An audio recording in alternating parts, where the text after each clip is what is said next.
Assalamualaikum warahmatullahi wabarakatuh. Waalaikumsalam warahmatullahi wabarakatuh. Alhamdulillahi wa kafa.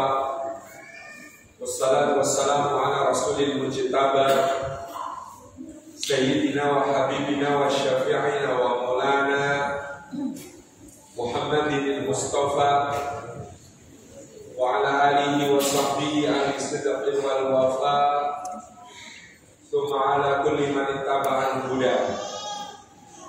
Asyhadu an la ilaha illallah wahdahu la syarika lah wa asyhadu anna Muhammadan abduhu wa rasuluh la nabiyya wa la rasula ba'da.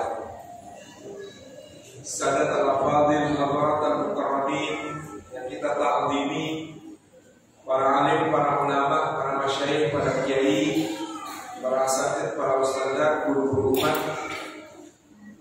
wabil khusus DKR Masjid Al-Ikhwan serta seluruh jajaran pengurus,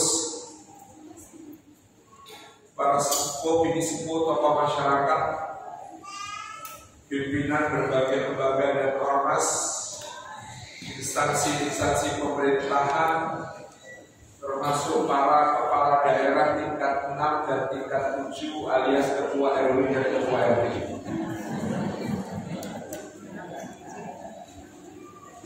Juga seluruh Bapak Ibu, rekan-rekan sekalian, hadirin hadirat, muslimin muslimat, mukminin mukminat, salihin salihat, rahimani wa rahimakumullah.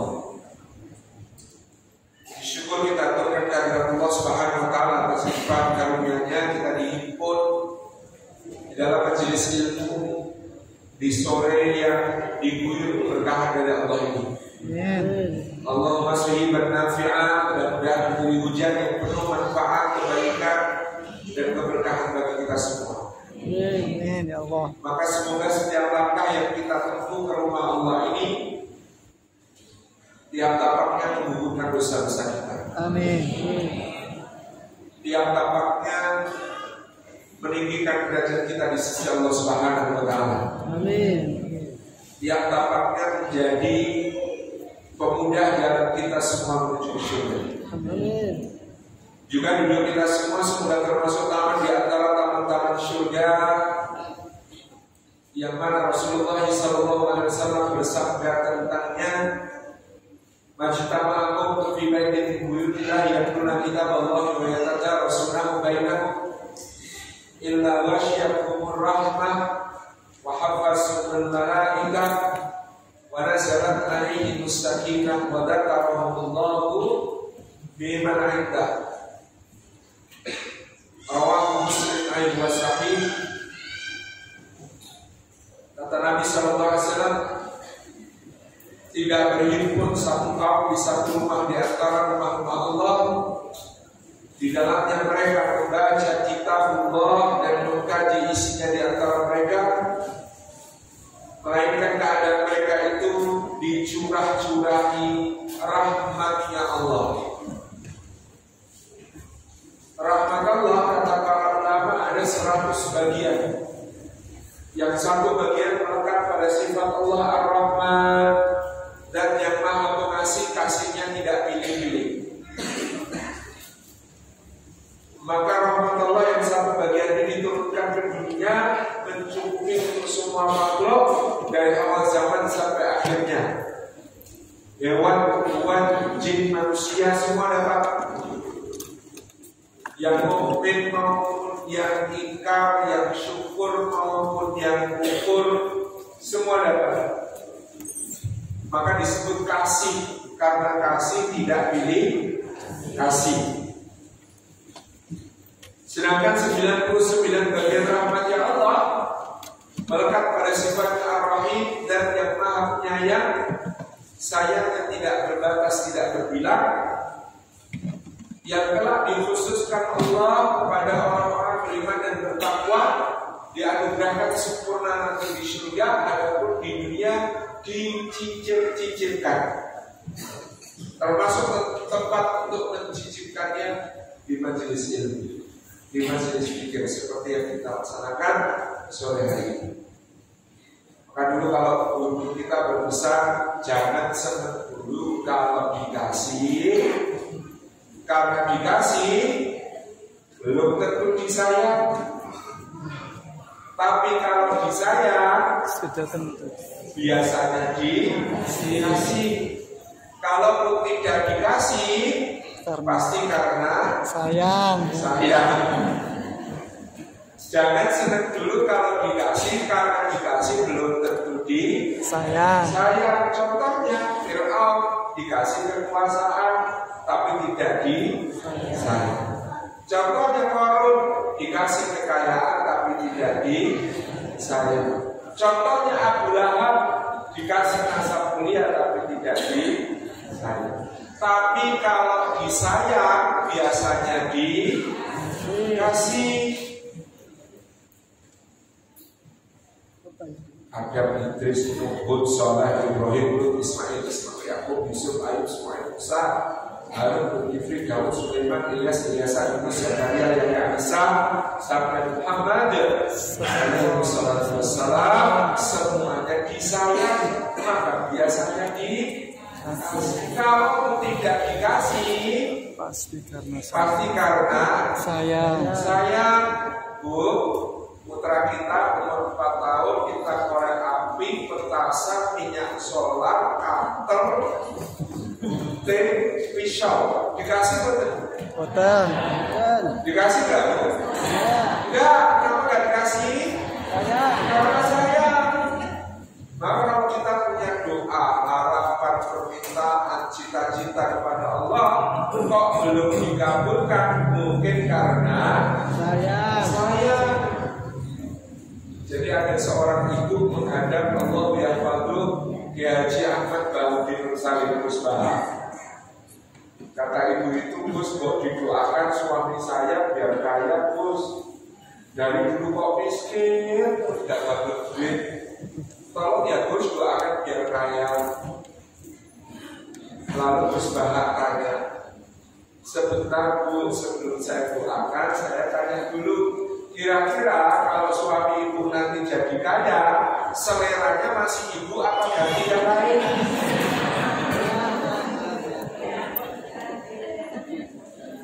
Sang ibu langsung ralat, Gus.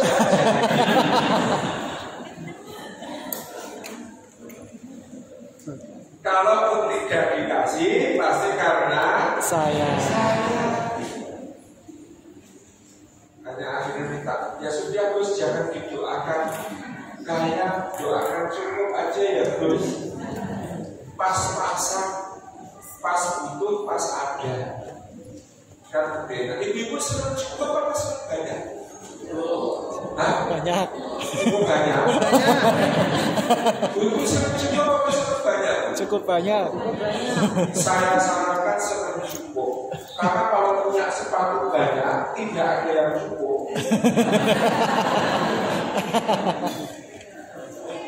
Repot ya Bu ya. Repot. Makanya cukup itu cukup. Iya kan? Cukup itu cukup. Itulah rahmat Allah di dunia, dan ada rahmat Allah yang sempurna di majelis inilah kita mohon kepada Allah, mudah-mudahan dikaruniakan rahmat, kasih maupun sayang, sifat rahmat maupun sifat rahim. Yang kedua, duduk-duduk di majelis yang seperti ini ada malaikat-malaikat turun dari antara langit dan bumi, menaungkan sayapnya, memohonkan ampunan sepanjang majelis. Begitu majelisnya selesai, menghadap kepada Allah Subhanahu wa Ta'ala, melaporkan nama kita, mengatakan kepada Allah, ya Allah, aku menjamin untuknya surga dan menghindarkannya dari api neraka. Maka mohon padamu anugerahkan surga dia dan jauhkan dari api neraka. Lalu malaikat ini akan tetap berada di sisi Allah, tunggu sampai kita menghadap Allah di yaumil hisab, yaumil adl, di hari pengadilannya Allah. Akan apa yang mereka nanti? Akan menjadi tim pengacara, tim advokat, tim pembela. Maka kalau ibu-ibu itu rajin ke majelis taklim, biasanya seminggu berapa kali? seminggu. Seminggu berapa kali kajian? 10 kali. Dua kali, ya udah yang 2 kali. Kalau 2 kali setahun itu 52 minggu, dikurangi Idul Adha Idul Fitri, katakan 50 kali 2 sudah 100. Bulan Ramadan, kuliah subuh, kuliah tarawih, pengajian menjelang buka puasa, 3 kali 50. 100 ditambah 90, 190 malaikat per tahun sudah ibu rekrut untuk menjadi tim pembela Allah. Dan itu satu malaikat saja itu lebih hebat daripada Hotman Paris Surabaya. Coba bayangkan, itu nanti akan membela kita di hadapan. Yang ketiga, wana zalat kali sakinah, turun ketentraman kepada kita. Kenapa kok tentram kalau kita jenis ilmu? Karena ingat kepada Allah. Ala bidzikrillah kita tatma'innul qulub. Beringatlah hanya dengan mengingat Allah, hati menjadi Tenang. tentram. Jadi sumber ketenangannya orang mukmin ingat Allah, ingat Al-Khaliq. Kalau ingat makhluk biasanya bisa. Contoh, datang pengajian pakai sandal baru, lalu penceramahnya bilang, Bapak Ibu, ambillah yang baik, tinggalkan yang buruk. Waduh, nasib sandal saya gimana? Ingat motor itu bisa, lagi ingat cicilannya. Ingat rumah juga bisa, ingat belum lunasnya. Ingat kendaraan, ingat mobil. Ingat anak sendiri saja bisa, apalagi ingat anak Orang. Ingat istri sendiri aja bisa. Dan ini nggak boleh diteruskan. Insya Allah ya. Jadi ingat makhluk gelisah, ingat Allah tentram. Karena Allah lebih besar dari semua masalah kita. Karena Allah lebih maha kuasa dari semua kesulitan kita. Karena Allah lebih maha pemurah daripada semua kebutuhan dan hajat kita. Karena Allah lebih maha kaya dari semua utang kita. Karena Allah lebih maha pengampun daripada semua dosa-dosa. Makanya tenang. Wala salam alaikum. Wadaka'allahu fi ma'iddah.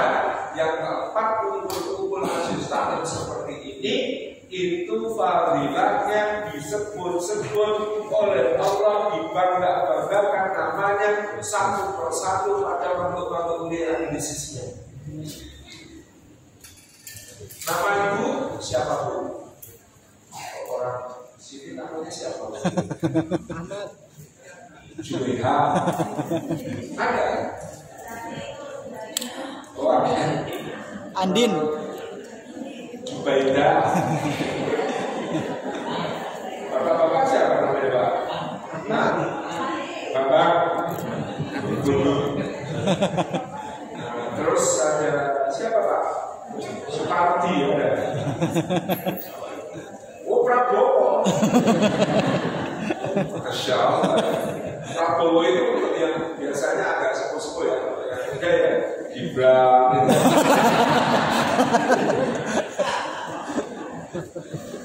Itu nama-namanya itu kalau hari majelis taklim akan disebut-sebut di sisi Allah. Mudah-mudahan dengan begitu kita semua lebih terkenal di langit daripada di bumi. Amin. Mudah-mudahan dengan demikian kita lebih dirindukan surga daripada dunia. Karena terkenal di dunia itu, Bu, sudah repot dan cepat dilupakan. Cuma sebentar. Masa Pak Ustaz terkenal di dunia repot ini belum ngerasain kan? Sudah setelah misi pengajian belum pengen pipis dihadang yang mau foto. Pak Ustaz kalau sebentar ini sudah mau fotoin sebentar Pak Ustaz. Yang bilang itu 27 orang. Gimana nasib ginjalnya? Ya Allah. Repot Pak. Kadang-kadang itu lebih gak enak. Ada orang tiba-tiba salaman, ingat gak Pak Ustaz sama saya? Kalau dibilang gak ingat nanti tersinggung. Dibilang bilang itu kok nggak sama sekali. Ya, gitu ya. Itu terkenal di dunia. Dan sebentar setahun yang lalu ada seleb TikTok, selebgram. Kalau live di TikTok, live di Instagram yang nonton puluhan ribu, bahkan ratusan ribu, yang nonton jutaan. Lalu dia meninggal. Sesudah dia meninggal itu sudah tidak ada lagi nonton lagi. Bukan jalan dari alam kubur. Dan orang yang dulu itu bulan yang sudah nonton live-nya orang. Dunia itu begitu kan. Sudah cepat lupa. Maka uji kalau kita ini nyari nama di dunia dengan bermajelis ilmu dapat nama di akhir. Masya Allah. Kita masuk ke pembahasan kita yang tadi mukadimah. Saya itu suka memberi mukadimah dengan fadilahnya majelis ilmu supaya apa? Bapak Ibu yang datang ini jangan sampai ada yang nyesel. Lalu jauh tetap sini pencerahannya semakin kuat. Kan kalau nyesel iman saya sekali, makanya saya terangkan siapapun penceramahnya, siapapun temanya, asal Bapak Ibu hadir saja di majelis ilmu, semua keutamaan yang saya sebut tadi sudah ada. Semoga tidak ada yang nyesel.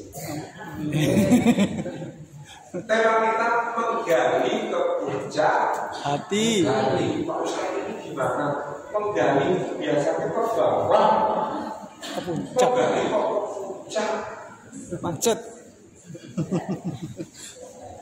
Yang menggalinya itu ke bawah, tapi karena hati kita di sini ketemu puncaknya. Maknanya bagaimana kemudian kita dalam kehidupannya memperhatikan hal hati sebagai hal yang sangat penting.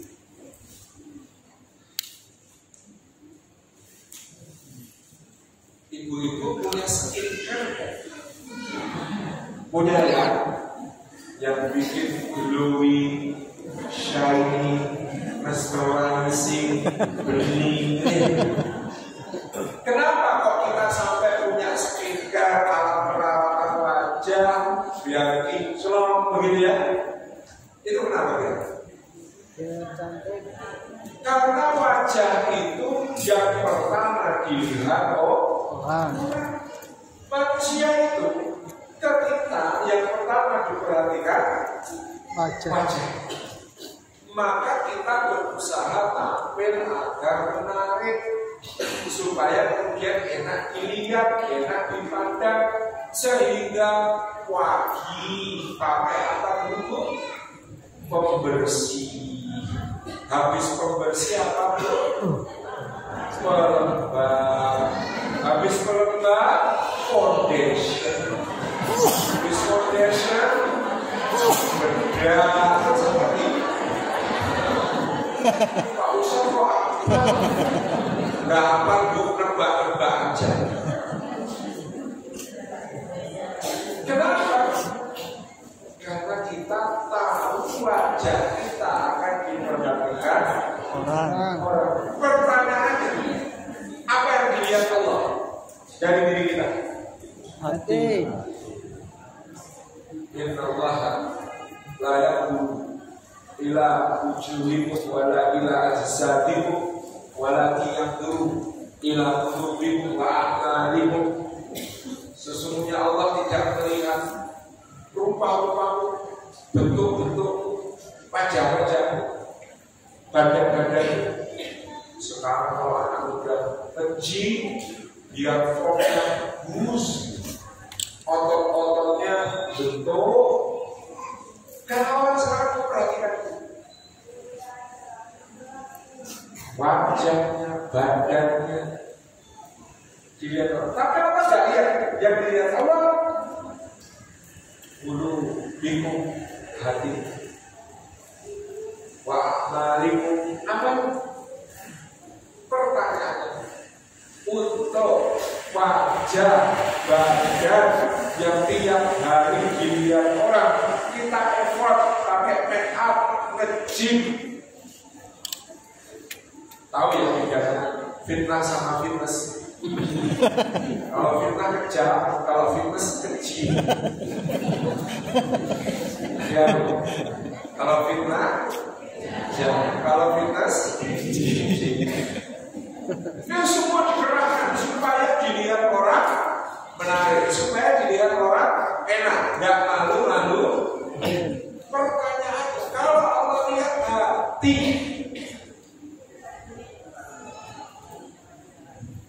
kalau hatinya belepotan, banyak noda, kupeng-kupeng, malu tidak sama Allah?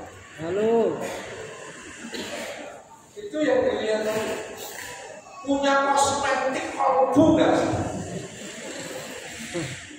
Biar kinclong kolbunya, biar bersih, bersinar gitu, glowing gitu. Punya kita. Nih, perhatian kita. Yang dilihat orang saja kita perhatiannya kayak begitu. Yang dilihat Allah kita perhatikan. Ya, jangan-jangan yang dilihat orang glowing, bening, shining, mesmerizing, amazing,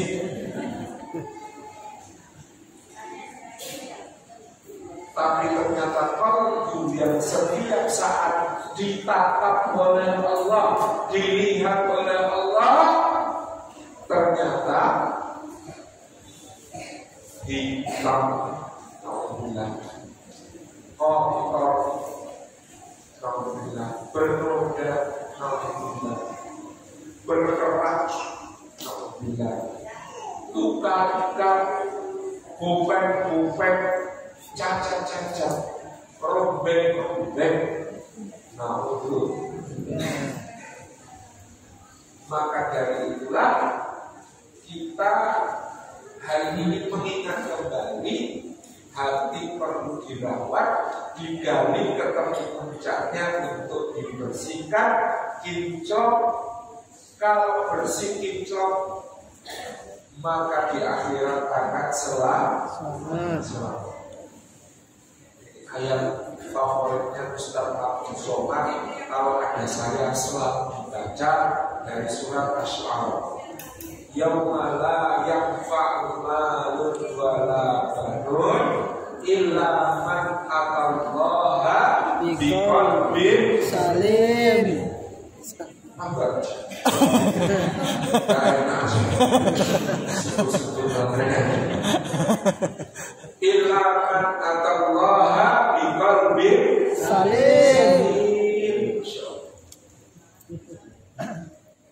Pada hari di mana tidak akan bermanfaat punya harta banyak maupun anak banyak, kecuali orang yang datang kepada Allah dengan hati yang bersih, hati yang selamat. Maka dari itu menggali pencah hati, tujuan pertamanya bersih. Pertanyaannya Bapak Ibu, ada berapa hal yang bisa mengotori hati? Penyakit hati 10. Apa saja itu? Yang mengotori hati itu apa saja? Iri, sombong, pamer, Iya. dendam, apa? Iri. Nyinyir tadi sih. Kalau iri nggak boleh ya kanan.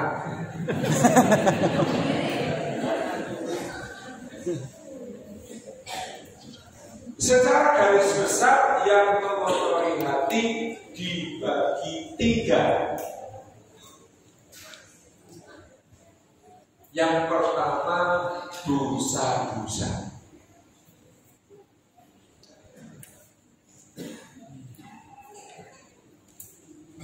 Yang kedua amrodul qulub alias penyakit hati. Yang ketiga asyahwat wa syubhat.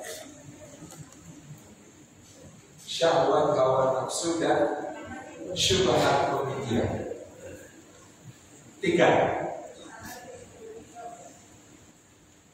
Maka PR pertama membersihkan hati adalah membersihkan hati dari yang sebenarnya kata para ulama paling mudah dibersihkan, yaitu dosa-dosa.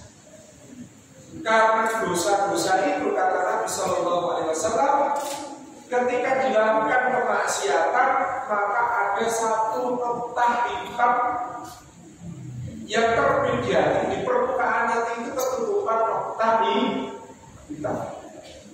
Kalau segera beristighfar, bertobat mohon ampun, maka hilang noda hitam.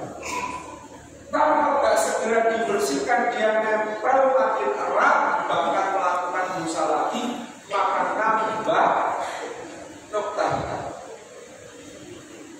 Terus kalau noktah hitamnya tumpuk, maka hatinya menjadi gelap.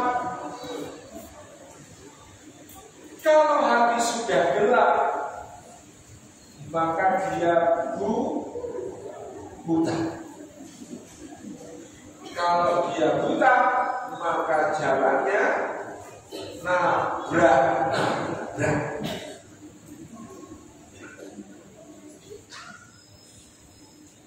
Inilah hati yang terkotori oleh dosa. Maka kita penting untuk membersihkan hati kita dari dosa. Bapak Ibu, kalau habis berdosa terasa gak di dalam hati itu kok kayaknya gelap gitu? Terasa. Tambah gelap gitu ya kan? Iya terasa. Tapi kalau masih merasa tambah gelap, itu aja disyukuri karena berarti masih ada cahaya. Karena orang bisa merasakan bahwa gelap karena masih ada sedikit.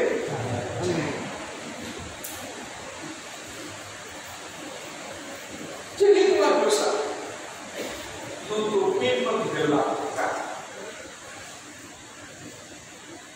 Ya udah kayak jam siang, memakannya lebih jauh. Dosa-dosa itu seperti luka-luka pada hati. Dan orang kalau lukanya banyak, itu peluang sembuh atau peluang mati? Mati. Lukanya banyak, itu peluangnya lebih besar sembuh atau lebih besar mati? Mati. Kata Eropa begitu, kalau hati kok dipenuhi luka-luka, yang luka itu adalah dari dosa-dosa, maka dia terancam menuju kematian. Maka disebut bukan hati pelukun marit, hati yang sakit, tapi pelukun mayit, hati yang mati. Kebalikannya hati yang selamat, seperti pelukun Salim. Oh, jangan. Dari tadi nama saya terus. Jadi Masya Allah, maka Rasulullah Sallallahu Alaihi Wasallam bersabda, tubu ilallahi fa inni atubu ilallahi kulla yawmin sab'ina marrah wa fi riwayah mi'ata marrah. Kata Nabi Sallallahu Alaihi Wasallam, kalian banyak-banyak bertobatlah kepada Allah, karena sesungguhnya aku sendiri bertobat beristighfar kepada Allah itu sehari paling 70 kali, atau dalam riwayat 100 kali. Bu, Rasulullah itu dosanya banyak atau sedikit? Sedikit. Tidak berdosa. Karena beliau maksum dijaga Allah dari dosa. Nah, orang yang maksum yang dijaga Allah dari melakukan dosa sampai tidak berdosa itu sehari semalam istighfar 70 kali atau 100 kali. Kita kira-kira dosanya banyak apa sedikit? Banyak. Dosanya banyak apa sedikit? Banyak. Sehari istighfarnya berapa kali? 1000. Yang paling rajin saja, dan itu ba'da sholat cuma 3 kali, baru satu sholatnya 5, berarti 15. Waduh, ini speknya kurang. Spek istighfarnya. Mari kita berbanyak istighfar. Kata Sayyidina Ali bin Abi Thalib radhiyallahu anhu, sesungguhnya Al-Quran ini sudah memberitahukan kepada kalian apa penyakit kalian dan memberitahukan pula apa obatnya. Penyakit kalian adalah dosa-dosa, obatnya adalah Istighfar. Kenapa dosa-dosa itu dianggap sebagai penyakit? Dia nyumbat, dia nutup antara kita dengan Allah, ke atas menghalangi Tuhan, ke bawah menghalangi rezeki. Jadi yang namanya dosa itu menghalangi doa kita sampai kepada Allah dan menghalangi rezeki Allah yang akan datang kepada Kita. Nah itu masalah besar, masalah kecil. Besar. Doanya nggak sampai, rezekinya nggak sampai. Masalah besar. Maka kemudian penting untuk kita beristighfar. Istighfar. Makanya Nabi Nuh alaihissalam itu mengatakan kepada kaumnya, wa qultu istighfaru rabbakum innahu kana ghaffara. Wahai kaumku, kata Nabi Nuh, beristighfar kepada Allah, Allah itu Maha Pengampun. Nabi Nuh ngomong sama siapa? Sama kaumnya. Apa yang dilakukan kaumnya? Penyembah berhala yang setiap hari sujud kepada Wad, Suwa, Ya'uz, Ya'uq, Nasr. Berhala-berhalanya kaum Nabi Nuh. Ini Nabi Nuh ngomong sama penyembah berhala, kata beliau, beristighfarlah kepada Allah, Allah itu Maha Pengampun, yusri sama alaikum midrara. Kalau kalian mau beristighfar kepada Allah di musim kering paceklik ini, Dia akan mengirimkan awan-awan yang banyak mengandung hujan yang menyuburkan bumi, lalu Allah akan menumbuhkan untuk kalian kebun-kebun dan mengalirkan sungai-sungai. Allah akan melipat gandakan tanaman kalian, buah-buahan kalian, panen kalian, dan juga anak-anak kalian, bahkan binatang-binatang ternak, harta-harta. Ini Allah janji kepada orang-orang yang nyembah berhala, kalau mau tobat, mau beristighfar, akan diberikan keutamaan sedemikian besar. Jadi di sini kan tidak ada nyembah berhala. Ada. Bapak itu ada yang nyembah berhala. Kok primitif sekali? Gak ada, Pak. Gak ada. Nah kalau penyembah berhala saja, kalau mau beristighfar dijanjikan anugerah sebanyak itu, apalagi orang-orang beriman.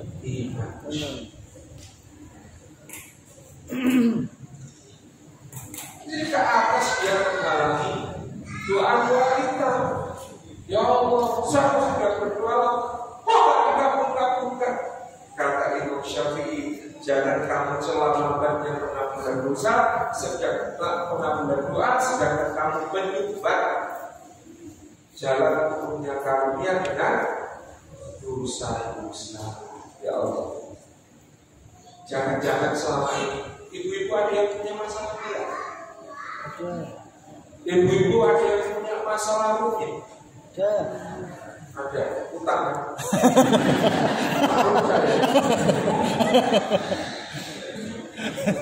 Bukan cuma itu Pak Ustaz, sudah sebenarnya saya bukan yang utang, saya itu yang pinjemi. Cuma yang saya pinjemi itu kalau saya pakai lebih galak. Ada tuh yang gitu. Datang orangnya. Ya Allah, tidak menjadi kami taubat nasuha. Amin.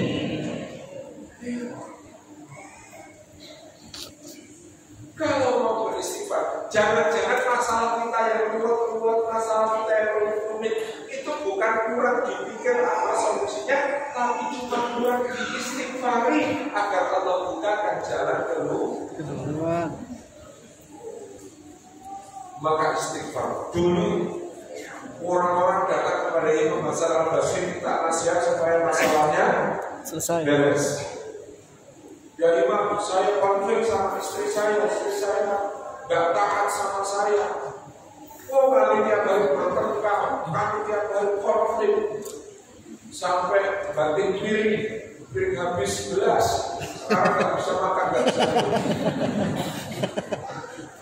Nasihat Imam Hasan Al-Basri, perbanyak Istighfar. Ada orang kata, Pak Imam, saya udah minta lama belum punya naik. Nasihatnya perbanyak Istighfar. Ada lagi yang kata, ya Imam, saya bangkrut. Dulu bisnis saya maju berkembang besar, sekarang gak ada beli sama sekali, barang suplai mahal sekali. Bangkrut saya Imam. Apa nasihatku? Perbanyak Istighfar. Ini sama-sama dulu. Ya Imam, saya utangnya banyak, dipakai di mana-mana, sampai bingung mau sembunyi kemana kalau ada dia kotor. Apa nasihatku? Perbanyak Istighfar. Ya Imam, saya difitnah, saya nggak salah, tapi saya ini kok diajukan ke pengadilan, dituntut. Apa nasihatku? Perbanyak Istighfar. Masya Allah. Semua nasihatnya sama, perbanyak Istighfar. Kan tadi buka pintu karunia dan juga menembuskan doa. Yang berikutnya, kenapa penting lagi yang namanya istighfar, membersihkan hati dari dosa-dosa? Yang bikin sujud terasa migrain,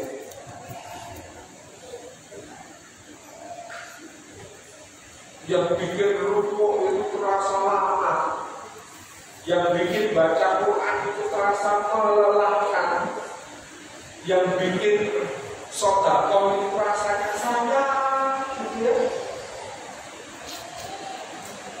Yang bikin ibadah kok terasa tidak nikmat, itu kira-kira lagi-lagi dosa. Kalau kita banyak beristighfar, mohon ampun kepada Allah, insya Allah ibadah terasa nikmat. Orang yang celaka di dunia itu cirinya itu, kalau di amal sholat, di ibadah, di ketaatan itu gak enak. Tapi kalau maksiat nikmat. Celakalah orang yang gak nemu kebahagiaan di dalam amal soleh, tapi nemu kebahagiaan di amal soleh.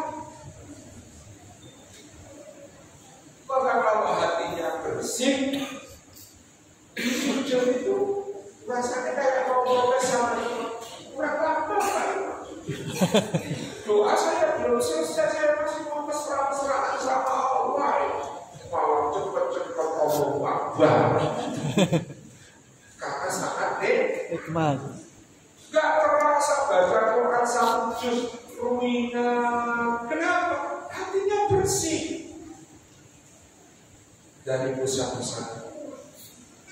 Gak terasa luar uang untuk sedekah, itu tidak ada misal-misal yang adalah enteng karena bersih hati. Jadi kenikmatan yang sangat besar kalau kita membersihkan hati kita dari dosa-dosa dengan berbagai istighfar. Pak Ustadz, saya ini mau datang ya juga cuma pengajian loh Pak Ustadz, dosanya itu gimana kok suruh istighfar? Belum tahu aja di pengajian bisa banyak dosa. Ada ibu satu bisik sama sebelahnya, bu lihat bu, gelang kayak gitu aja kok dipakai.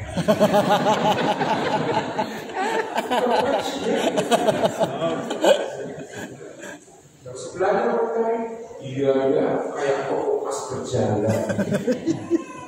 Sebelah kanan baik, aku tahu itu bukan emas. Ini kasih. Sebelah kanan, kok aku yang beli? Luar biasa. Menyebar dengan cepat. Ternyata dosa. Jadi jangankan disengaja Pak, dosa yang tidak disengaja itu tiap detik bisa terjadi. Makanya kemudian kita ini penting perbanyak istighfar. Makin berapa? Itu Ustaznya siapa sih? Mancingnya nggak simetris. Itu aja jadi bagus.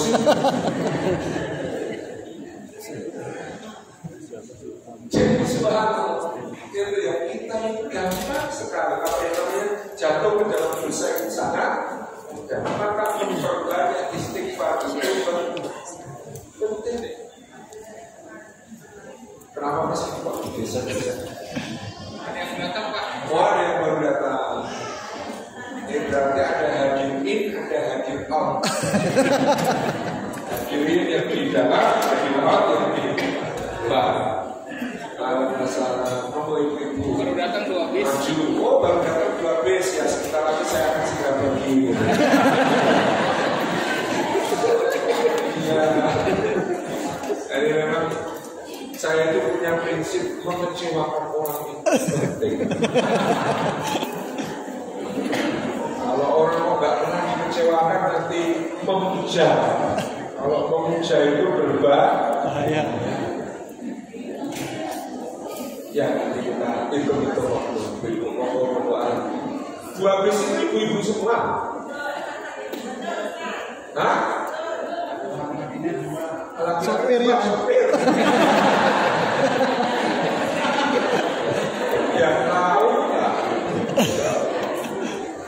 Masalah orang bagi yang baru datang. Kok pakai bis segala dari mana? Hah? Oh, naik angkot. Bisa kan? Informasinya simpang sih. Kalau cuma angkot kan nggak perlu digeser cukup.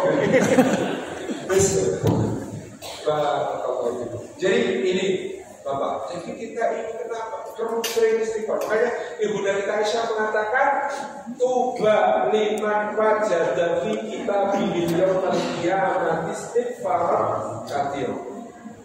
Orang paling bahagia di hari hisab, hari diberi catatan amal, itu adalah orang yang menemukan di dalam catatan amalnya ada banyak istighfar. Karena kadang-kadang dunia ini dua kutub ekstrimnya, ada orang sibuk istighfar nggak sempat berdosa, ada orang sibuk berdosa nggak sempat istighfar. Kalau pilih-pilih, nah kira-kira kan kita pilih jadi yang pertama. Membersihkan diri dari dosa istighfar. Imam Hasan al-Basri itu pernah ditanya, ada yang nanya begini, lama kami ini gak malu sama Allah, wong mari dosa terus istighfar, terulang lagi, dosa lagi, terus istighfar lagi. Nah, hari berikutnya dosa lagi, terus istighfar lagi. Itu mau berapa kali ya Imam? Kan malu sama Allah. Kata Imam Hasan al-Basri, jangan kebalik meletakkan malu. Malulah ketika mau berdosa, jangan malu kalau mau istighfar. Istighfar itu balik. Jadi meskipun dosa terulang-ulang tetaplah beristighfar, tetaplah mohon ampun. Karena apa? Jangan bikin setan bahagia. Kapan setan paling bahagia? Kalau ada orang dalam hatinya kayaknya aku gak bakal diampuni Allah. Terus aku udah terlalu banyak, gak mungkin deh diampuni. Itu setannya sujud syukur. Di kalangan setan ada sujud syukur. Jadi setan itu senang sekali kalau ada orang putus asa dari rahmat dan ampunan Allah. My bestie. Kalau ada orang kok Allah itu dianggap teman baiknya saya.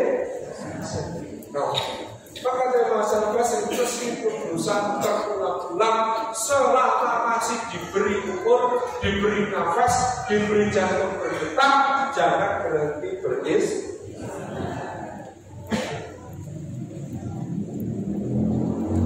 itu membersihkan. Ada yang tanya tadi pagi di MRKL, daerah-daerah situ itu masjidnya disikat semua.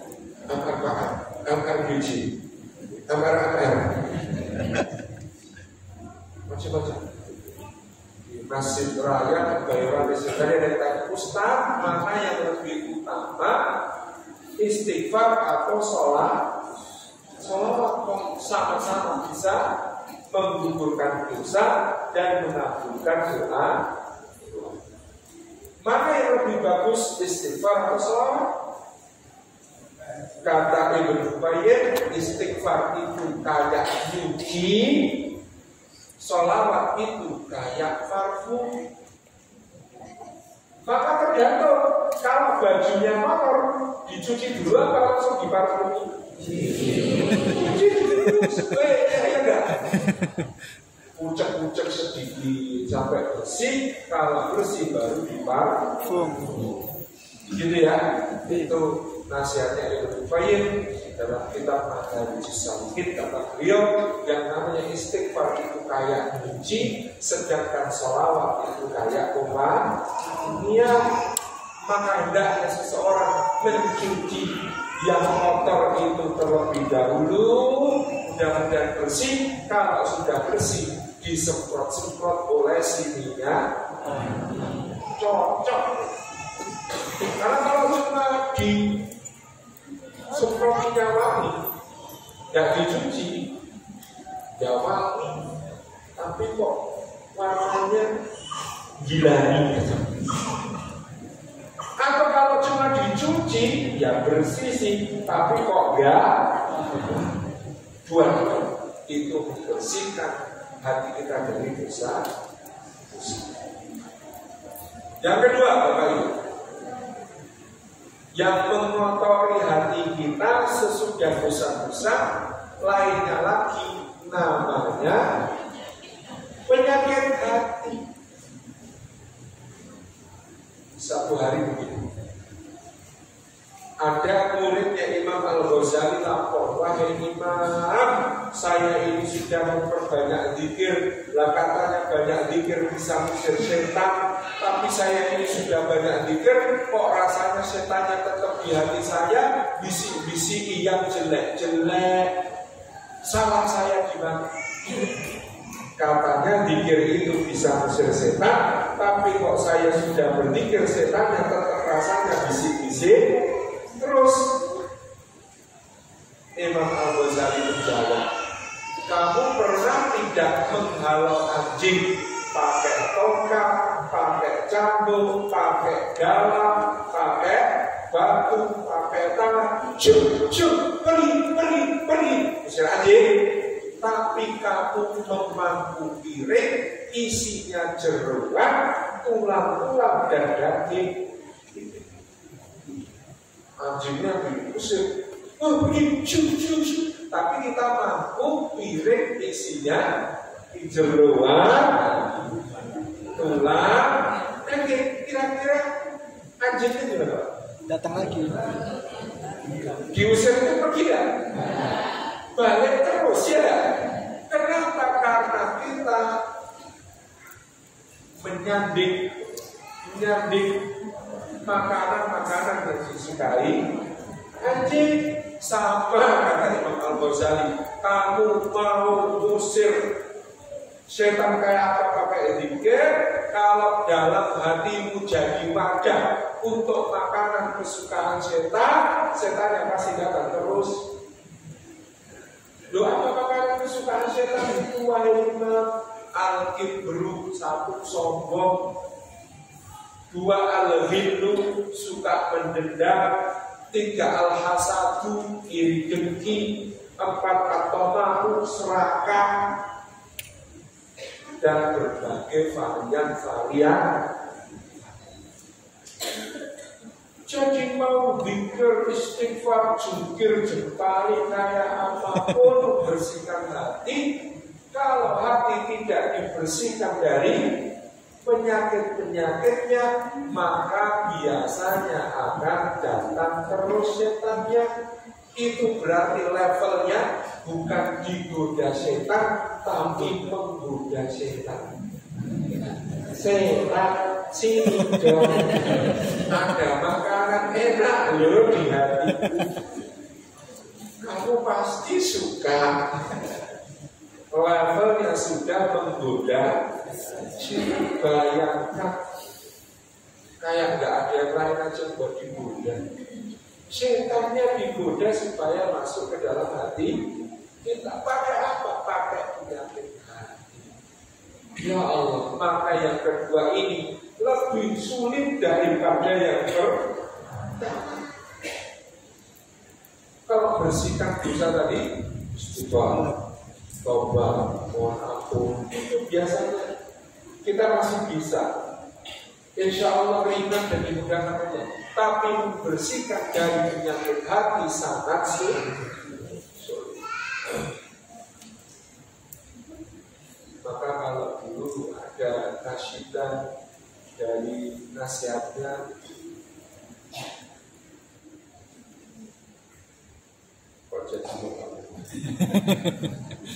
itu aslinya nasihat dalam maksud dari ulama salaf Yahya bin Mu'ad Ar-Razi namanya. Al-Imam Yahya bin Mu'ad Ar-Razi itu pernah menasihatkan bahwa qalbi khamsatu aqsam, obat hati ada 5 bagian. Lalu di Indonesia dipopulerkan menjadi tombol.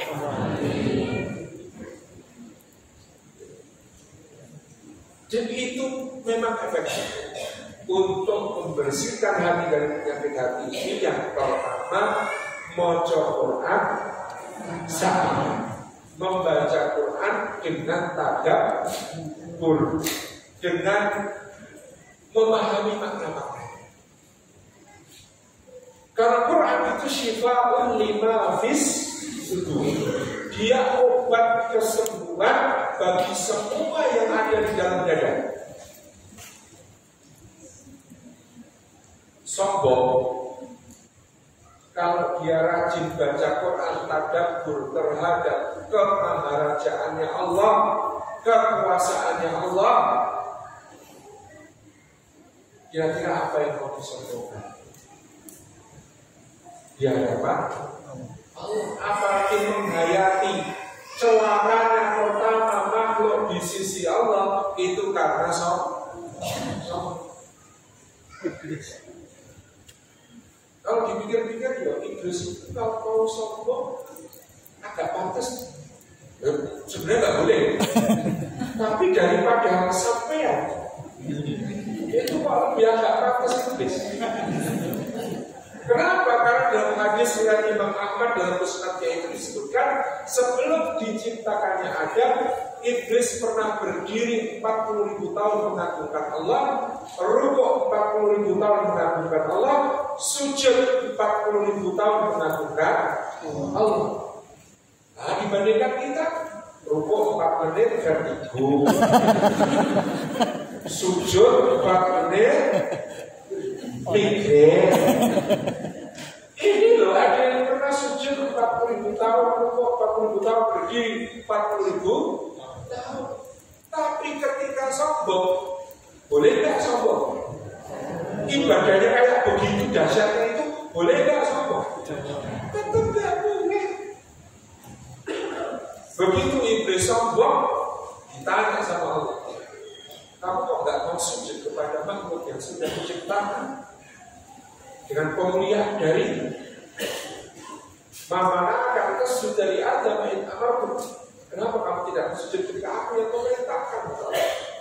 Qala ana khairun minhu, kata Iblis, aku lebih baik daripada Adam, khalaqtani min narin wa khalaqtahu min tin.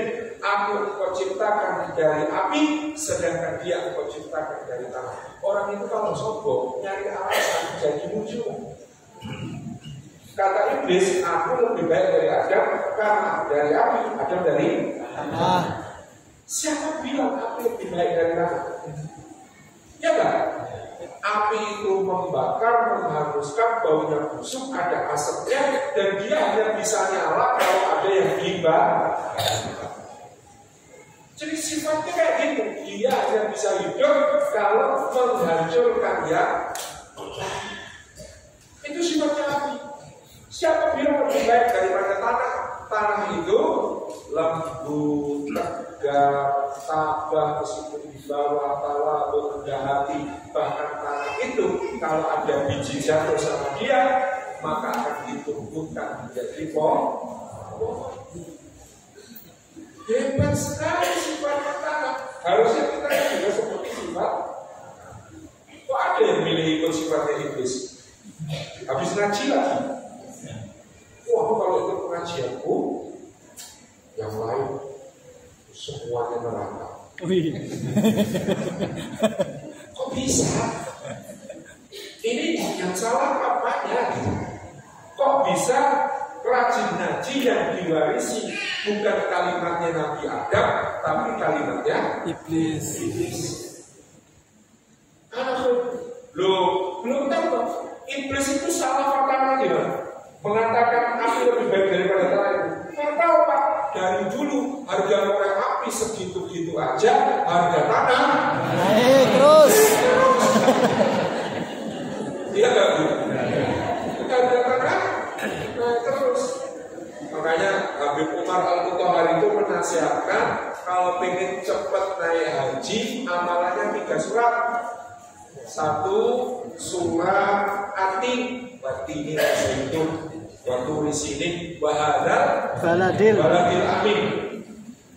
Dan demi negeri Mekah yang aman, ini kalau Mekahnya ini dekat apa jauh? dekat. Dekat, maka banyak membaca surat Atin mendekatkan ke negeri Mekah. Yang kedua surat Al-Quraisy, Li'ilafi Quraisy, karena ada falyak tujuh robbahadal baik, hendaklah mereka menyembah Tuhannya Ka'bah. Ini kalau Ka'bahnya ini dekat atau jauh? Dekat. Maka memperbanyak baca surat Al-Quraisy mendekatkan ke Ka'bah. 1 surat Atin, 2 surat Al-Quraisy diperbanyak baca kalau mau cepat haji. Yang ketiga surat Tanah. Saya nggak bercanda. Siapa tahu punya lebih dari 1 ya. Itu sudah naik harganya. Itu bisa untuk haji muroda atau haji plus. Bisa berapa tahun ini atau 25 tahun daripada haji reguler yang antrinya kalau di Jogja 40 tahun. Sini berapa? Sama. Tapi nggak apa-apa, pokoknya Bismillah nawa itu berangkat. Mudah bagi Allah untuk memberangkatkan. Kita miskin, Allah ya. Siapa tahu pas jualan es teh.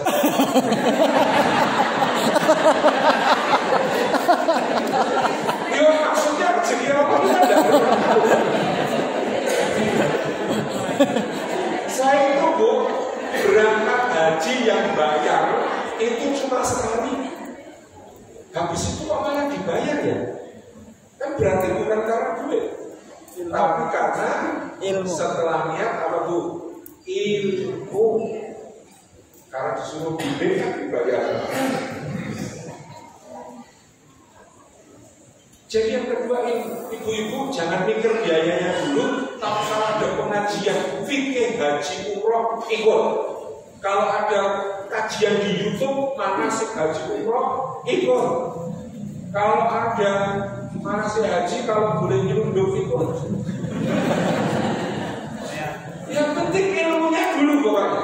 Karena ilmu itu lebih cepat mengantar daripada harta. Bahaya kok kalau sudah punya harta berangkat haji tanpa ilmu. Ada kisahnya waktu saya berangkat tahun 2016 itu ada cerita di Arafah, bapak-bapak itu berbaring sedang wukuf di pangkuan istrinya, terus kain irongnya itu sering buka, auratnya kelihatan. Pak, tutupin toh Pak, kata istrinya. Ya. Tapi buka lagi, tutupin toh Pak. Ada bapak-bapak lain datang ke sini tegur, Pak, makanya pakai celana dalam kayak saya.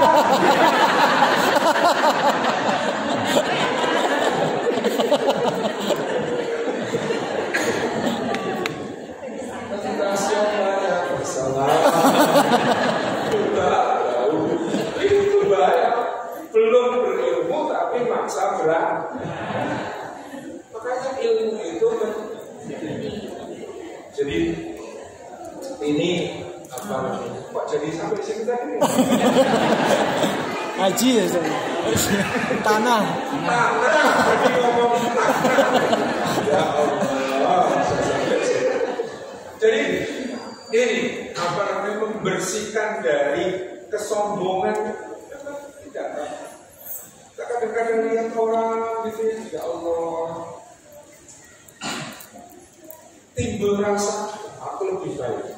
Jadi itu dulu para ulama atau As-Sulami Ibnu atau putranya itu cerita, aku suatu hari diajak bapakku perjalanan bersama hubungan banyak orang.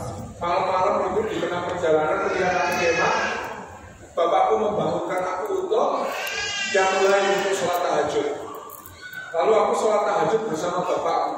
Habis selesai salam sholat tahajud aku itu komentar gini, orang-orang ini kok tidur terus ya? Oh ya sholat kayak kita. Apa yang dikatakan bapak?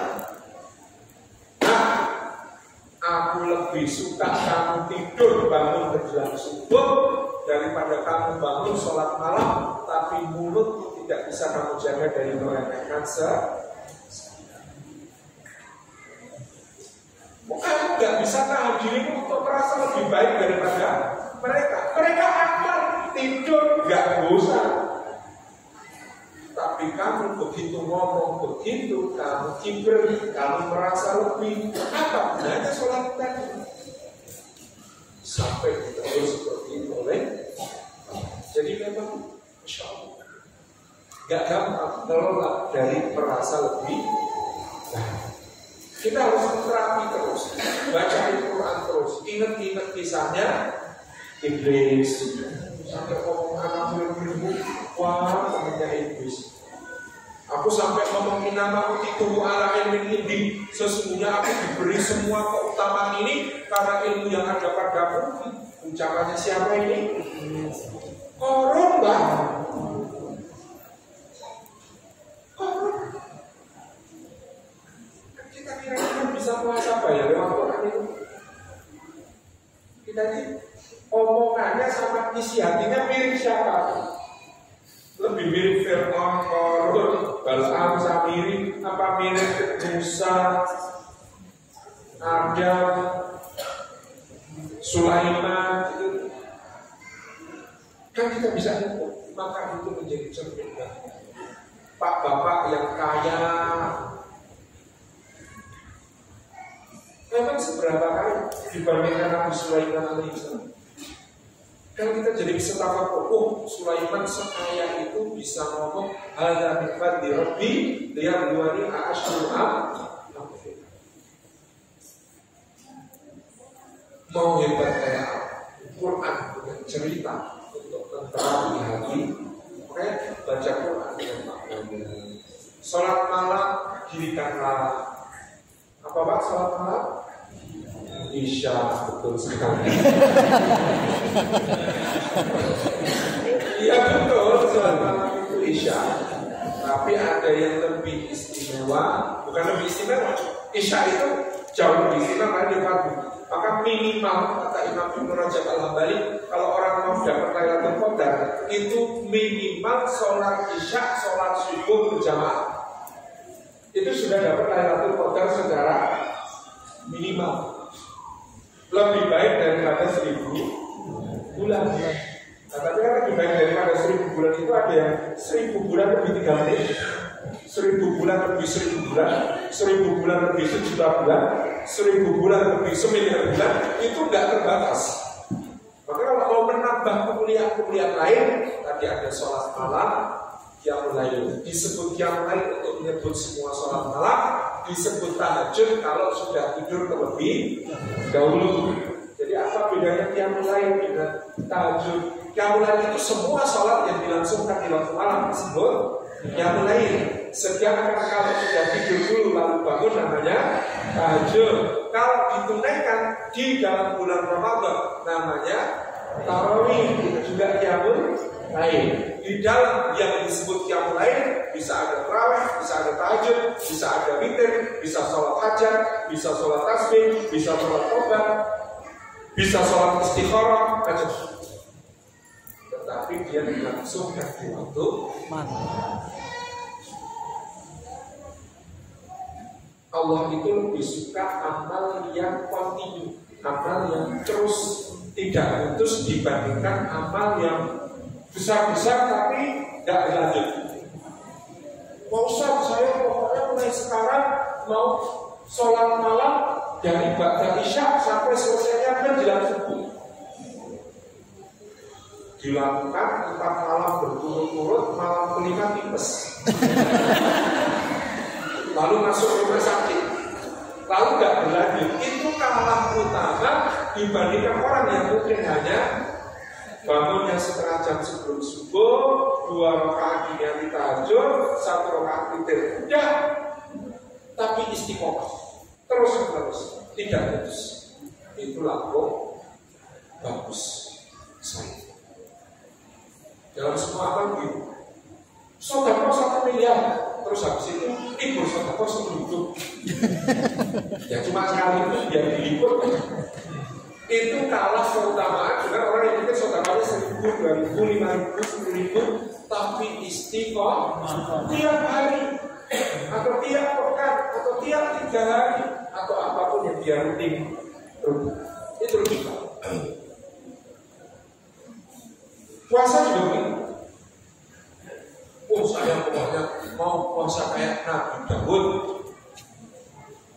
jalan seminggu bernyamak lampu parah, terus habis itu kapok kalah dengan yang aku nggak usah berat-berat, puasanya ayam melukit aja tiap tanggal 13, 14, 15 setiap bulan cuma 3 hari boleh, tapi istiqomah itu afdal. Sholat malam dirikanlah, perut dilaparkan dengan puasa, zikir malam perpanjanglah ya, hari-hari ya. Zikir malam tadi bisa istighfar, bisa sholawat, bisa subhanallah wa bihamdihi, subhanallahil azim, subhanallah walhamdulillah wa la ilaha illallah wallahu akbar, bisa sayyidul istighfar, bisa doanya Nabi, terus macam-macam. Atau doanya Nabi Adam. Doanya Nabi Adam itu tidak cocok kalau diamini, Pak.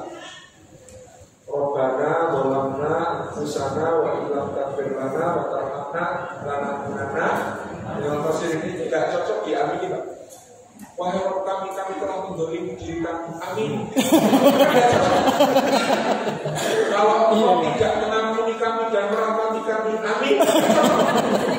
Maka niscaya kami termasuk orang yang rugi. Amin. Jadi kalau Rabbana dolamna anfusana itu kalau di Mesir biasanya bukan amin tapi ya Rabb, ya Rabb, ya Allah, ya Allah. Jadi bukan amin kan? Karena kalau amin tidak cocok. Itu boleh itu dibaca sebanyak-banyak, Masya Allah. Itu bisa menjadi obat hati. Obat hati yang kelima, berkumpulah dengan orang soleh. Ya, kalau istrinya ya berkumpulah dengan orang solihah juga. Tapi kalau saya pengalaman di Jogja berkumpul dengan orang soleh menambah berat badan. Karena ternyata orang solehnya itu suka traktir dan ngajak kulineran. Insya Allah orang di Masjid Jogokaryan itu gitu. Orang soleh itu suka traktir dan ngajak kulineran. Nah ini berkumpul. Ini obat hati tadi dari penyakit hati. Kumpul orang soleh itu manfaat. kita jadi gak dengki. Oh ternyata orang soleh itu Masya Allah nikmatnya lebih banyak dari saya, gak sombong. Orang soleh itu ternyata dia suka berbagi, saya jadi pengen ikut-ikutan. Wah orang soleh itu ternyata itu nikmat, ya, membersihkan dari berbagai. Yang ketiga tadi disebutkan bahwa harus dibersihkan juga dari kumpulan syahwat dan syubhat. Untuk syahwat caranya disalurkan di tempat yang halal. Maka yang belum menikah diniatkan, mengikhtiarkan bisa segera menikah. Jangan teras isu. Pak Ustaz, yang spek bidadari aja diselingkuhin, apalagi kita. Tenang mas, tenang mbak, ya. Insya Allah pernikahan yang bahagia, sakinah, mawaddah warahmah itu banyak dan bisa diperjuangkan. Insya Allah niatnya untuk ibadah, bila kasih ilmu, mau berkomunikasi gitu ya, itu insya Allah selamat. Itu syahwat itu juga dikelola dengan cara-cara yang dianjurkan Allah supaya kita ini tidak tamak soal makanan, perlu untuk sesekali puasa. Biar tahu nikmatnya berdoa saat bahagia. Kita ini biasanya berdoanya saat sedih, banyak masalah, problem bertumpuk, utang belum terbayar. Itu biasanya doanya lebih lama dan khusyuk, atau lebih lama dan khusyuk kalau lagi senang gembira. Sedih. Doanya lebih panjang dan khusyuk kalau lagi ada masalah, atau kalau nggak lagi masalah? Salah. Kalau lagi masalah, Pak. Nah ini repot ini. Kenapa kok repot? Karena Allah itu suka kalau hambanya berdoa. Kalau bapak-bapak, ibu-ibu itu berdoa cuma kalau ada masalah, sedangkan Allah itu suka kalau bapak ibu berdoa, kira-kira diberi apa biar banyak berdoa? Ada yang masalah. Repot kan? Repot. Iya, makanya di bulan Ramadan itu kita dilatih Rasulullah berdoa di saat sebentar. Kapan? Bukan puasa. Kita kalau buka puasa pasti kan ya? Kata Nabi di saat buka puasa, di saat senang, doa la yurad, ada doa yang tidak akan ditolak sama Allah. Maka kita dilatih berdoalah ketika senang, jangan kalau ada masalah saja. Tahu kan bedanya Pak? Orang yang datangnya sama kita kalau lagi ada masalah, itu namanya modus. Tapi kalau orang datang kepada kita, bahkan juga di saat senang, itu namanya besti. Beda kan? Iya. Orang datang kepada kita hanya di saat dia ada masalah, namanya modus. Tapi kalau ada orang datang ke kita senang juga, senang mau kabarin kita, cerita sama kita, bareng-bareng senangnya, itu namanya besti. Kira-kira Bapak Ibu kalau sama Allah pilih jadi modus apa pilih jadi besti? Besti. Ya iya. Lama berdoanya kalau susah-susah. Mari melatih berdoa di saat bahagia, berdoa di saat senang.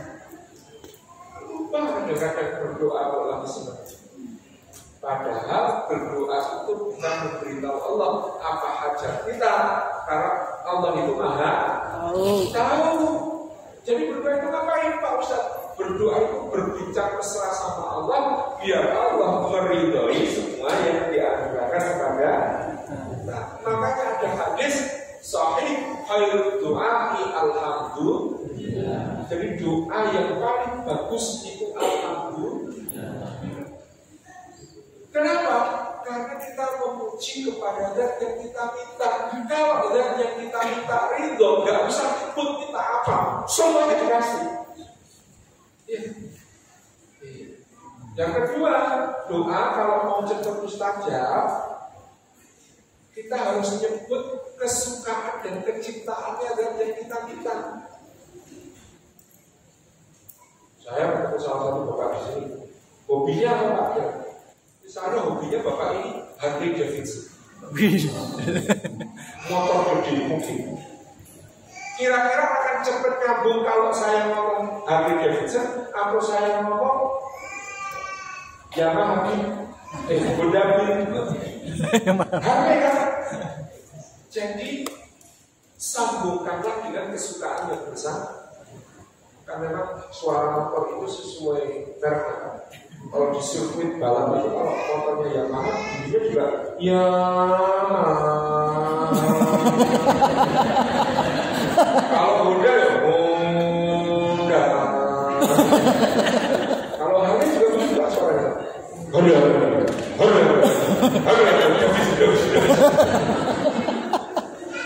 Sesuai. Dan kalau gitu, kalau sama Allah, siapa yang kita sebut-sebut biar kita dapat perhatian Allah? Kekasihnya Allah. Allahumma sholli ala Muhammad. Kata para ulama kalau berdoa hamdalah dulu sambung sholawat, maka berdoa yang sesudahnya mustajab. Karena apa? Memuji yang diminta, lalu nyebut-nyebut yang paling disayang misalnya yang di ini insyaallah. Yang syubhat itu apa? Kerancuan berpikir. Contohnya kerancuan berpikir itu seperti apa? Dulu ditebarkan oleh bapaknya Amr bin Auf yang namanya Al-As bin Wa'il Asadi. Jadi ketika ayat yang mengharamkan bangkai itu turun, Al-As bin Wa'il Asadi menemui Rasulullah. Kemudian berkata, "Hai Muhammad, kalau ada binatang mati sendiri, itu siapa yang bunuh?" Kata Nabi Muhammad, Allah. Lalu kalau ada binatang kamu sembelih, itu kamu kan yang bunuh? Iya. Bukan ya kamu Muhammad, yang dibunuh Allah kamu haramkan, yang kamu bunuh sendiri kamu haramkan. Memangnya kamu sama Allah lebih mulia lagi? Apa itu Pak? Syubhat. Ini yang disebut sebagai syubhat kok. Iya juga ya. Gimana sih? Kok bingung ya? Itu namanya syubhat. Jadi syubhat dalam soal pemikiran itu juga harus diangkat. Caranya dengan ilmu, belajar, ngaji, insya Allah mudah-mudahan dari situ bersih dari syubhat. Satu, membersihkan dari dosa. Dua, membersihkan dari penyakit hati. Tiga, dari syahwat dan syubhat. Mudah-mudahan bermanfaat. Dari pekerja hati, saya kembalikan kepada MC. Pertanyaan, one and only, satu saja. Karena saya seharusnya jam 5:30 sudah harus di Padang. Di sini mudah-mudahan perjalanan kita lancar berkah bagi kita semua. Amin. Alhamdulillah. Satu pertanyaan saja ya Ibu ya. Dan silakan ya Bapak-bapak atau Ibu yang ini. Atau terlebih aja Pak. Oh, excellent. Ustaz. Ibu kali dan kita menarik lagi ya. Bismillahirrahmanirrahim. Bismillahirrahmanirrahim. Assalamualaikum warahmatullahi wabarakatuh. Perkenalkan saya Herianto. Saya senang sekali bisa ketemu secara langsung. Saya sangat alhamdulillah bisa ketemu secara langsung. Orang terharu gampang ditipu soalnya. Saya sudah siapkan satu pertanyaan dari jauh-jauh hari. Saya ingin bertanya seperti Ustaz di awal itu menyebutkan, udah jauh-jauh kok Ustaznya kayak gini gitu kan nggak muncul di dalam omongan tapi munculnya di hati gitu. Itu seperti gimana Ustaz itu? Apakah itu termasuk dihitung di hisabnya atau hanya kita secara omongan yang keluar aja? Seperti apa Ustaz? Terima kasih. Wassalamualaikum warahmatullahi wabarakatuh. Keterangan yang kita dapatkan dari para ulama dalam pemahaman Ahlussunnah wal Jamaah bahwa malaikat itu mencatat semua amal baik dan buruk, tapi hanya bisa mencatat yang zahir. Hanya Malaikat hanya bisa mencatat yang zahir. Malaikat tidak bisa menghakimi yang di dalam hati. Yang di dalam hati itu urusannya Allah. Maka kita juga nahkum bidzawahir. Kalau kita hanya berhukum dengan apa-apa yang tampak, kita tidak boleh menghakimi niat, kita tidak boleh menghakimi apa yang ada di dalam hati orang lain. Yang bisa dinilai adalah apa yang tampak, apa yang zahir. Nah, bagaimana nasib isi hati? Nasib isi hati adalah Allah yang menentukan. Ada isi hati yang akan diungkap oleh Allah Subhanahu wa Ta'ala kelak di Yaumul Hisab. Ada orang, nah ini bahayanya. Jadi kayak saya ini yang duduk di depan saya ini ngeri karena 3 orang pertama yang disangka amalnya amal soleh ternyata diungkap oleh Allah apa yang ada dalam hatinya. Itu adalah 1 orang yang memiliki anugerah Quran dan ilmu dari Allah lalu diajarkan. Tanya sama Allah, wahai hambaku, bukankah aku menggunakan nikmat itu kepada betul ya Allah? Kamu gunakan untuk apa? Aku gunakan untuk syiar jalan dakwah, jalan mengajak manusia, jalan semua karena Kau. Kalau Allah berkata, dusta kamu karena kamu sebenarnya dengan bersyiar, berdakwah, ngajar itu kamu hanya ingin terkenal, pengen nambah follower, pengen dapat like, share, and comment. Semacam itu. Dan semua sudah kamu dapatkan di dunia, maka di sisiku tidak ada lagi balasan apapun. Pergilah kepada orang kedua yang dermawan, suka kasih dan Allah. Karena siapa? Karena Allah. Enggak, kamu lakukan semua itu supaya dipanggil dermawan, budiman.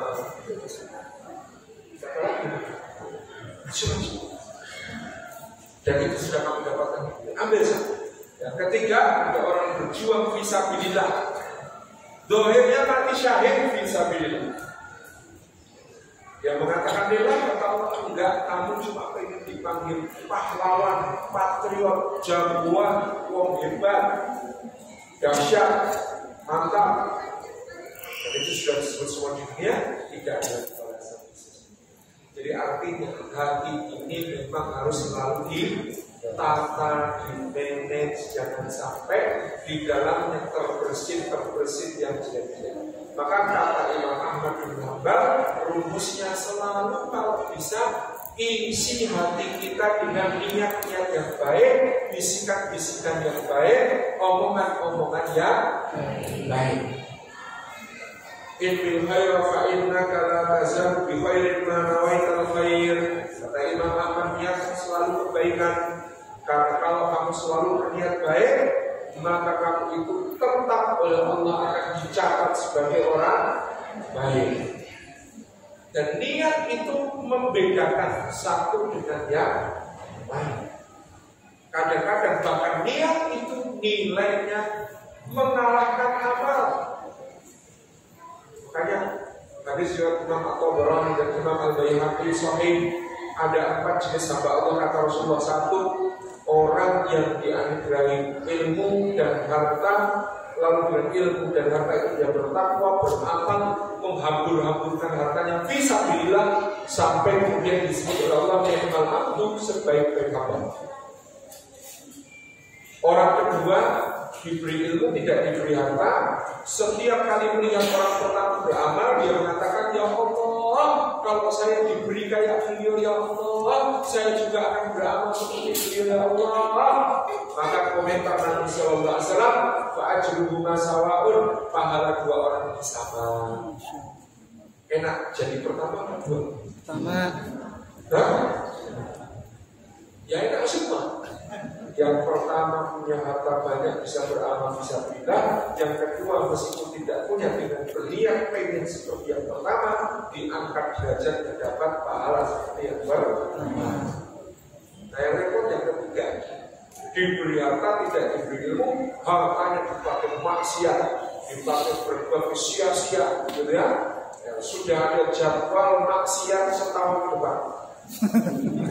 Januari Macau, Februari Las Vegas, Maret Dubai.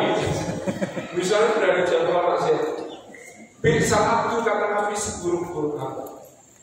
Tapi yang keempat, itu lebih lucu lagi. Gak dikasih ilmu, gak dikasih harta, miskin, tapi tiap kali lihat orang ketiga bermaksiat, dia ganti. Aku kalau dikasih kayak ketiga, aku bisa bermaksiat lebih keren. Lebih Kata Nabi SAW bahwa seluruh masalah orang keempat ini timbangan nilainya di sisi Allah sama dengan orang ketiga. Na'udzubillah ini. Jadi niat itu penting, isi hati itu penting, selalu niatkan kebaikan. Kalau hati selalu baik, insya Allah ketemu orang baik, ketemu tempat baik, ketemu waktu yang baik, ketemu suasana yang baik, atau paling tidak ketemu kesempatan berbuat. Ya Ustaz, saya itu sudah niat baik, ketemunya orang muslim, berarti kesempatan berbuat baik. Insya Allah. Barakallahu. Baik, jazakumullah khairan warahmatullahi wabarakatuh.